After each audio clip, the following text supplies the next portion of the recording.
Pencegahan lonjakan kasus stunting di Banjarmasin terus dilakukan, salah satunya dengan mengunjungi serta melakukan intervensi ke lokus kasus stunting nang menyasar beberapa keluarga wanita hamil beresiko stunting di Kelurahan Pangeran, Kecamatan Banjarmasin Utara, serta TP PKK Banjarmasin juga memberikan bantuan berupa bingkisan uang paket sembako bagi keluarga kasus stunting.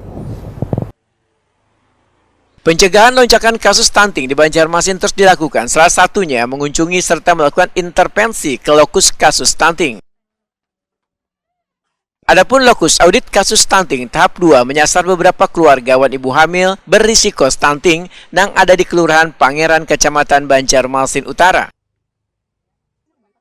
Ketua TP PKK Banjarmasin Siti Wasilah Wetakuni Prima TV Baisukan Selasa 20 Agustus 2024 memandahkan jajarannya mengunjungi beberapa ibu hamil, anak usia di bawah 5 tahun dan keluarga yang anaknya kurang dari 2 tahun. Tujuannya untuk mengaudit kasus stunting sehingga bisa mengetahui penyebab dalam sebuah keluarga hingga berisiko stunting maupun faktor lainnya.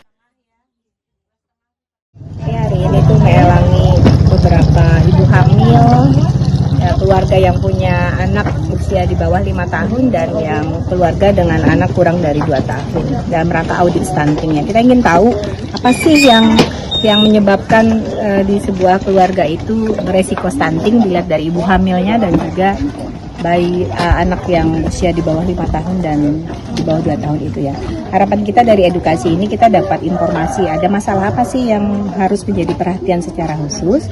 Kemudian juga secara khusus pada keluarganya tadi kita menyampaikan bantuan dan menyampaikan nasihat-nasihat supaya apa anak-anak yang sudah termasuk dalam kategori stunting ini bisa kita dorong gitu pertumbuhannya, perkembangannya. Mudah-mudahan sehat seberataan lah. Dalam kesempatan ini TP PKK Banjarmasin juga memberikan bantuan berupa bingkisan uang paket sembako bagi keluarga kasus stunting.